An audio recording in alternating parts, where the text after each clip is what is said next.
Hello, everybody, and welcome back to the HerStoryTV and the HerStory podcast. This is Getrude Matshe here in beautiful Melbourne, Australia. And today I am graced with the presence of yet another fascinating lady coming to us right here in Australia. Welcome to our tribe. Please tell everybody your full name, where you're based, how old you are, and share your story with us today.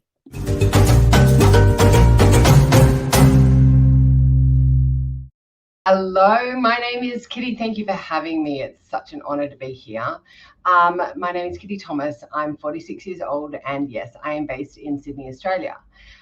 So my story. In my early 20s, I have what I affectionately refer to as an entrepreneurial seizure.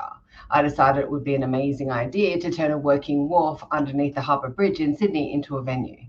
And it was incredible. We put on some of the biggest and best events Australia has ever seen, including dance parties for 10,000 people. I had the privilege of launching Virgin Atlantic into Australia with Sir Richard Branson, put on the biggest off-premise fashion week event ever. But unfortunately, given the space that we were working from was actually a working wharf, in order to fulfill and to fill it, you needed to bring everything in. It was quite an expensive venue to fill.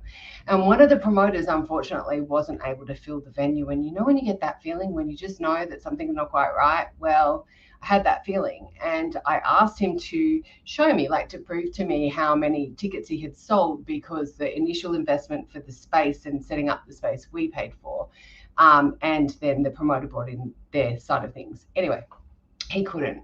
And because of that, I basically ended up making a really heart-wrenching decision, which was to pull the event. And I pulled the event 3 days before the event, and lost $75,000 that day. It was heartbreaking because of the amount of money, but also because the fallout of that meant, obviously life looked different. My business partner at the time, she wasn't able to continue going because it set us back quite substantially. And she basically said, I can't do this anymore, and handed me a folder with another $65,000 worth of debt in that folder. And to say that I was overwhelmed would be an understatement. I literally stuck my head in the sand for 5 years, pretending it wasn't happening, because I didn't have a solution. I didn't know how in my early 20s I was going to get out of $150,000 worth of debt. And because of that, I did things like self-medicated. I would be drinking and smoking and just buying little bits and pieces, because that huge amount of money that I needed to get out of the situation just wasn't there. So anyway, I was doing a leadership program a few years later, probably 5 or 6 years later. I was doing a leadership program, and that program was all about, if you can't create on a foundation that's not solid. And I was kind of trying to operate over the top of this foundation of mud. I had all this debt. I had no solutions in place. I wasn't answering my phone. All of these things were happening, and I wasn't able to look people in the eye or connect with people. And I thought, well, if nothing changes, nothing's going to change. And so I basically then set out and started to get in communication. I think also it helped, or didn't help. My mother called me one day, and she was very terrified because some debt collectors had contacted her because I wasn't answering. And she was, what are you doing about this? How are you going to solve this? And so I got in communication, started speaking to them and asking them to freeze and reduce the interest and hold the payments. And I held everything at bay, and I would document when I would call them back. And then I started offering them small amounts of money, and just in return to keep the interest frozen so that the debt didn't get any higher, because that was a big problem. The debt was rising, and I couldn't do anything about it. And then basically I came into a small inheritance, and I started to negotiate full and final settlements of the amount. And I ended up settling the debt that I had, $150,000, for about $25,000, $30,000. I'm still not entirely sure what the exact number was, but I settled the debt. And people kept saying to me, I was doing it for friends and family for years, and people kept saying to me, you should do this for other people, like as a business. And I was like, It is such a heavy conversation. Debt is such a heavy burden on your shoulders. And I couldn't work out how I was going to help somebody else get out of the position that they were in, to hold the burden away and do the negotiations and things like that. And so I resisted for about 10 years. I just couldn't bring myself to do it until officially I was doing it for friends and family on the side, and I could see the difference it was making, and I knew what to do and was getting great results. But then about 6.5, almost 7 years ago now, I had a situation, a health matter, where I ruptured a disc in my neck, and I'm a sole parent of 2 kids, and life stopped. I couldn't function. I couldn't drive. I couldn't do anything for 3 months. I was out, and I knew that the pressure. I often joke that the pressure of sticking my head in the sand is what caused me to rupture a disc in my neck. But I couldn't do anything. And I realized quite quickly that the result of my situation and the reason that I had had this happen to me, this neck issue, was due to stress. And I had a solution. And actually, I needed to get out of my own way and bring that solution to the people, because unfortunately, so many people suffer from debt distress, or they don't know that what we do here at Debt Angel Solutions or it is possible. They just think it's either bankruptcy or debt distress. And what we do is not debt distress. So when I finally went, okay, I'm going to do this, I thought, well, I've got to bring lightness to the name of this and to the whole project and everything that we do, because there was enough heaviness in people's lives when they're suffering from debt distress that no more was required. So we called it Debt Angel Solutions. Debt Angel Solutions was born, and we are still here creating miracles for people all over the place. I'm very proud of what we have accomplished. You have an amazing story, Kitty. It's very inspiring to see how you managed to transmute the biggest challenge in your life, not just to help yourself, but now you're helping others as well. Yeah. Now, a lot of times people find themselves in debt and just have no idea where to start. Mm. Sometimes it feels like you're digging yourself out of a grave with a teaspoon, you know, how deep you have sunk emotionally, spiritually, and everything. So if somebody was listening to us right now and they're thinking, wow, this could be a solution to my problem, what would be the starting point? Where do you think somebody should start? Great question. So I think the biggest thing, and it's actually something I didn't do at the time because it was so overwhelming, but I think the biggest thing to do is actually get present, get clear on where you currently are. You see, we tend to kind of get caught in these vicious debt cycles, and we're paying off interest and fees and charges, but we don't know where we currently stand because a huge amount of the money we're paying off is off interest. So the bottom line of the debt isn't being removed. So we suggest that people do 3 things. One, they look at their current financial situation. So that's everything that's coming in and everything that's going out, and put it onto a spreadsheet so that they can understand where that is. And we have, them if people ever would like. But, you got to work out where you stand. Then separate to that and on the same sheet, but you work on, so you put the debts on the sheet, but then you also look at what your debts are costing you is number 2. So we have what we call a debt calculator, or an interest calculator, sorry. So you actually put in the amount of debt, and then you put in the amount of interest that you're paying, and then you'll see the monthly amount and the yearly amount that you're paying in interest. So then you can understand why you're paying all this money off and you're getting nowhere, or quite often what people are doing is throwing money onto a credit card and then using it, but it's adding more interest as you go. So you're actually got less and less available until that card is maxed out. And then you're frustrated because you're like, how did I get here? So working out what your debts are costing you is vital. And then the third piece of the puzzle is knowing what your current what your credit file or your credit position actually says about you. Have you got a good payment history? Do you have lots of applications on your loan? What are people going to think? The buy now, pay later schemes really don't do you any favors on your credit file. So if you have them and you're building towards a future of potentially buying a house, or whatever, going into investment, whatever it may be, it's really important that your credit file is clean and clear, so that you actually are set up. And if it's not clean and clear now, knowing what it means and what you're working towards to actually clear it up, so that when you've cleared up your debt situation, your credit file is in alignment with you and you can move forward. So yeah, getting present would be the answer. That is awesome. Now, sometimes you can't see the wood from the trees when you get into situations like this. Yeah. You must have had support. Was it family? Was it friends? What made you turn your life around to get to this point? So that's a really great question. Probably made me cry. I had a very good friend who literally, I think when you're suffering, you're embarrassed. No, not I think. When you're suffering from debt distress, you're ashamed and embarrassed. And quite often we forget how we got into the situation because we're too busy paddling trying to get out of it. So we forget that something might have happened to trigger it, or, people don't wake up and go, I'm going to get into a whole lot of debt today. It's just not how we operate. So for me, I was doing the same thing. I was ashamed. I was embarrassed. I was hiding away. I didn't have money to go out. And a girlfriend of mine came to my house one day and she's like, knocked on my door, and I was surprised to see her. And she's like, Kitty, get in the car. I said, where are you going? She get in the car. I went, okay. So I got in the car with her and she drove me to a car park. Now this sounds very sinister and it was a little bit weird. We got to the car park and she said, now get out of the car. And her partner at the time was standing there. He was running the security and the traffic control at the car park. And he gave me one of those big wands, the traffic directing ones. And he said, right, you go direct the traffic.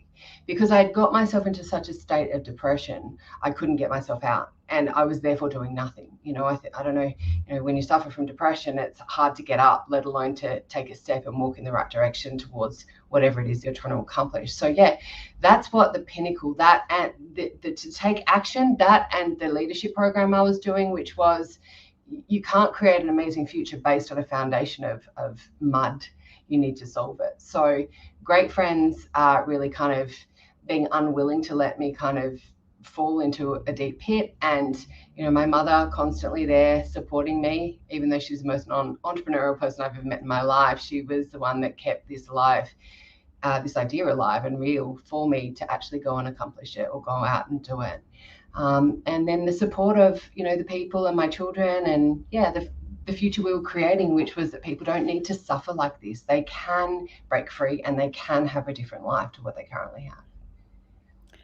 It's absolutely amazing. So that entrepreneurial spirit in you, thankfully, was not killed completely with that first business experience. my seizure. It actually turned you into this amazing businesswoman who's now working diligently to help other people get out of situations like this. So if you could go back to the younger you, Mhm. I'm wanting to really dig deep into your intuition, the feeling that you had that something wasn't right. And you could have preempted this, you could have stopped it before it happened, but you chose not to listen to that little voice. If you could go back to the younger you, and there's another entrepreneur who's online listening to us now, what 3 nuggets of wisdom would you give to somebody who's in business and is needing to use their gut to So know that firstly, it's off? it's a very interesting question. Would I change anything? Probably not, because it's taken me to where I am now. And someone actually said something to me which I found quite interesting recently. They said, in your 20s, you have the get up and go and the excitement and the I'm invincible and bulletproof and let's go. And then something happens, you get knocked down, and it kind of takes you to your mid 40s or your 40s to get back up again and get that confidence that you had without a foundation to have it.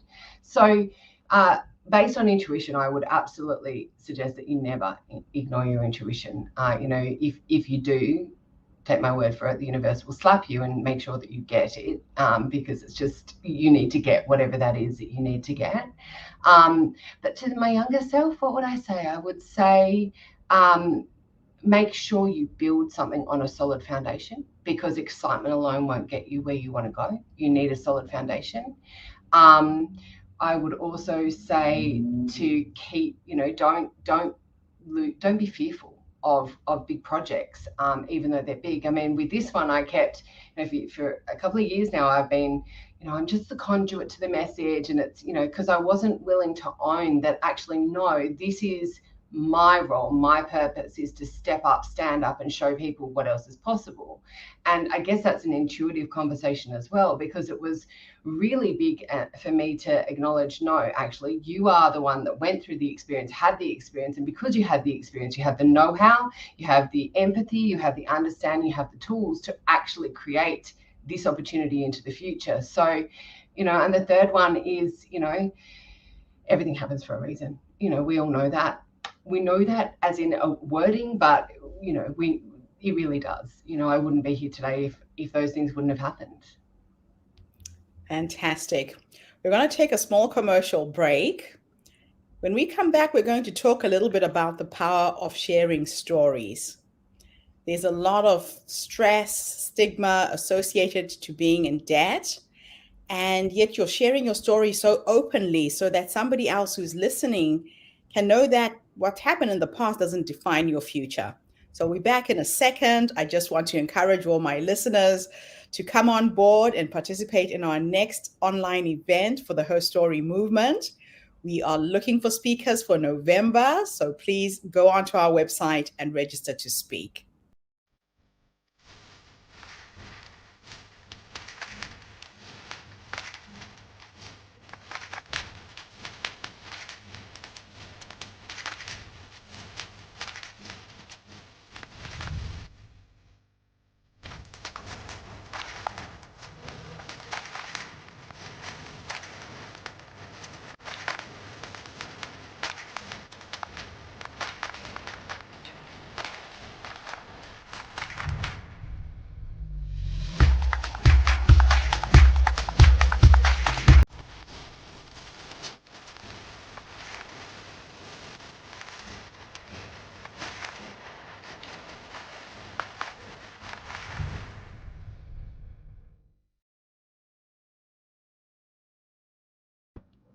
Welcome back, everybody. This is Getrude Matshe here in beautiful Melbourne, Australia. And today we are discussing debt and the power of sharing stories to help other people who might be in a similar situation. So, Kitty, since you started sharing your story, how many people do you find have opened up to you who are in a similar situation and needing help? And why is it important for you to keep sharing your story to empower others?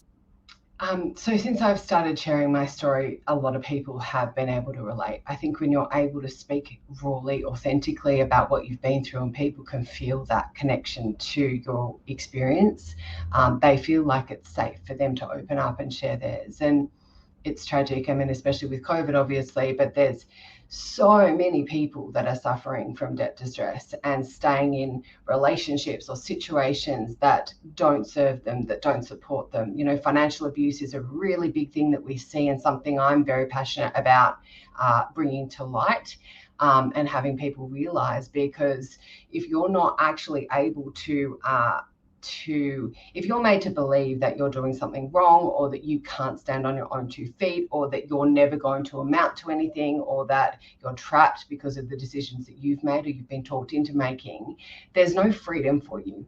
And people feel isolated, they feel ashamed, they feel embarrassed, they feel trapped. They can't actually get out and live their purpose. And I'm pretty damn passionate about people living their purpose, because I believe that, especially in this crazy world we now all live in, that we need people to step up, stand up, and go out and actually be who they are and their purpose. And yet debt keeps people trapped in their past. You know, at one point I was paying off, an ex's money, and I was paying off this money, and there was so much hate. I filled with resentment, not hate, but I was filled with resentment, because every time I'd make a payment, it would bring back the past of what had happened. And it was just such a horrible thing. So once you're free from the past, or the choices or situations, whatever's happened in the past, you really are free to stand on a solid ground and create whatever you want. And you mentioned this earlier about a big problem. You know, Robert Kiyosaki says, the bigger the problem, the bigger the solution. And if people have a big debt problem, and you know, different people have different amounts that they consider a big amount. Like for me at 22, 150 was huge, but I've had other people totally overwhelmed with $3,000 worth of debt because they have no way of paying it. So if you get to that point and you go, okay, well, I now know that I need to find a bigger solution to get rid of this problem, then it gives you the freedom to actually start to live your true purpose. And I just want to say on that, with what we do in terms of the negotiating debt and things like that, people don't pay the full amount of the debt, which means that they actually can pay it off. And that's the bit that people don't know. They don't know that they can reduce or freeze interest, fees, charges, payments, settle debt for less, even waive debt, and keep their credit rating, in check. But they can. And, I mean, I'm sure different countries vary, and I'm based in Australia, but, if you can get past the past you can live whatever future you choose. And yeah, I'm very passionate about making sure people remember that, because when you're in debt, it's almost like anxiety. It's like, oh my God, how am I going to? There's no oxygen that goes through to your brain, so you cannot think. So even if you are a creative, or like you said, I didn't lose my entrepreneur. I did for a while. I forgot who I was, but when that went, I was able to re-find who I was and step up. And, I thought that turning a working wolf into a venue with 10,000 people on a regular basis was a big thing. What I'm doing now is far bigger, and I'm not scared by it. I'm excited by it, because I feel like I'm in an alignment with, purpose, self, where I'm meant to be, and bringing that to other people as well. So, yeah, people in debt have got shackles on their legs. And I'm talking about bad debt. I'm talking about credit card debt. I'm talking about personal loans or credit card. I'm not talking about mortgages, different story. But if they're, buying the latest phone and buying the latest car, and, they're throwing all this money down the toilet in interest fees, charges and payments, they're never going to get ahead. And yeah.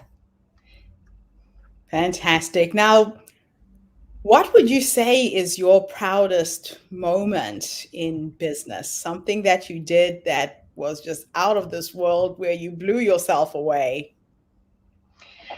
So when we launched Virgin Atlantic with Richard Branson, I had just found out not that long beforehand that the space that I was talking about underneath the bridge, the Harbour Bridge in Sydney, was actually up for development. So I thought, I'm going to ask him. I'm going to ask him to back me in developing 22 hectares of land. And those of you in Australia, I'm talking about what we all know now as Barangaroo. So I went up to him. The photographer came with me, and the photographer took a photo. I was talking to Sir Richard, and he was eating, like this lady kept coming up and interrupting, and the photographer was like, can I have a photo? And he grabbed these noodles that this lady who was really drunk, who was trying to get in the way of the conversation, he grabbed these noodles and he went to feed me these noodles with chopsticks.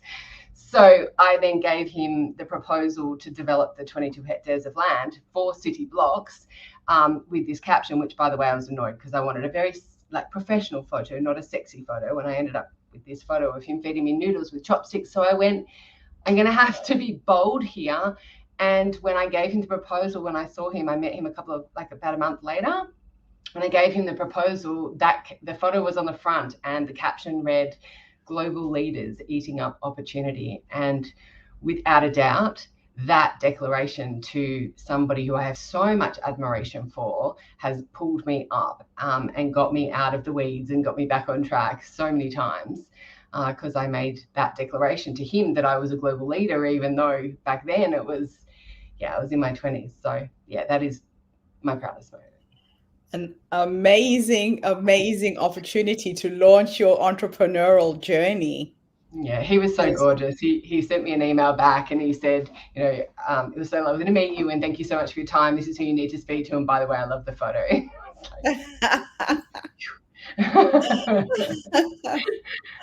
Oh boy. So let me take you now into your future for a few minutes, and let's teleport you to the 100-year-old you. And you have lived this amazing life. You've helped a lot of people get out of debt, and you are going to have a conversation with that future you based on how you're living your life like now. What would you say to her? Good on you for taking the time to stop and build the foundation, even despite everybody telling you you should be out there getting this out there. What I learned from that first experience was that you need a solid foundation, and this is too important for me to not have built it on a solid foundation. So, and also the acknowledgement of, getting this sorted and giving people back their lives, the opportunity to reset their lives, to reconnect with family. Because the other thing is, when you're suffering, you don't want to talk to anyone, you isolate. So yeah, giving people back the ability to breathe, function, live their true purpose, and go and recreate or reinvent themselves and create whatever it is that they want for themselves. And the ripple effect that has on them, on their future, on their family, and on for the world. Because who knows what people aren't fulfilling because they're stuck. That's absolutely wonderful. And I know that right now, with the current situation the world is in, COVID-19 has really impacted a lot of people. A lot of entrepreneurs, businesses have been completely wiped out, changed, and people are suffering right now in terms of dealing and handling their debt. So, where can people find you? Do you operate online? How can people get hold of you? Yeah, so at the moment we're working through Australia. When COVID started, I created a course that we're finalising at the moment. So we've got a course to teach people how to do it in an intensive weekend, which I'm really excited about launching. You can contact us through our website, debtangelsolutions.com. We have social media. Debt Angel Solutions is our handle, and we offer a free debt checkup. So if you want to know where you stand, and you don't have these tools at your, or you want a helping hand or an angel to guide you or someone to be there just to listen, then we invite you to reach out, because without a doubt the hardest thing to do when you are suffering from this or stuck is to actually make that first call and to reach out. And it's such a safe space. I can't guarantee I'm going to be sent serious, because I probably won't be. But as I said earlier, we just want to bring lightness and love. Like, what we do is we get people out of debt. We reduce, freeze, interest, fees, charges, payments, that stuff. Who we are, we coach, we guide, we lift, we inspire, we motivate, we educate, and then we detonate. So it's not just about the program and giving it to us and us managing it. I'm not interested in, I don't want to fish for people. We're here to teach people how to fish. We step through the process with them. They get their own angel that guides them, that's there for them all the time. There's a whole team of people here that really support them. Everything's a conversation. And we have some prerequisites that we do have when taking people on, and I think it's really important. And I cover this on the call, but I'll mention it here because I think if you're ready, obviously for us, from our side, the prerequisite is that they can't, we need to be able to save them more money than we cost them, or we won't take them on. It's an integrity matter. But from the client side, if we can guarantee that we can do that, from the client side, they need to be coachable. They need to be committed to the outcome and head down, bottom up, let's get this thing done, because I'm not interested in treading water with people. We want them in, sorted, and out and on their way. And they need to be in communication, because if they're not in communication, don't give us what we need, we can't do our job. So I have teenagers. I drag them kicking and screaming along. I do not need to be doing that with clients, and neither do my team. We're here to be of service. So if you are serious and you want to take on your life and transform it, and you're in Australia, you want to give us a call, please feel free. I would love to have a conversation. Fantastic. Thank you so much, Kitty, for coming online and sharing your amazing story with us. Absolutely inspiring what you've done with your life. And I actually feel like what you have achieved is going to be a candle or a light at the end of somebody's dark tunnel right now. So please reach out. You have the website scrolling at the bottom of the screen. If you need help, here is an expert that can help you get out of a dark situation. Grab the opportunity, get ready for 2022, and start the next year on a really positive note. Your past doesn't define who you are. It doesn't define your future either. Thank you so much, Kitty. Thank you to everybody who's tuned in. Go onto our website, come and share your story. Be the light at the end of somebody else's tunnel. It's through the sharing of our stories that we change the world, one woman at a time, one person at a time. Thank you again, Kitty. Absolutely wonderful to have met you. Thank you, and thank you for the difference that you make, the light and love that you bring to so many people. I'm covered in goosebumps. I love your event, looks incredible, and you're just such an incredible human, so thank you. Thank you so much. Bye, everyone. I'll be back tomorrow. Bye for now.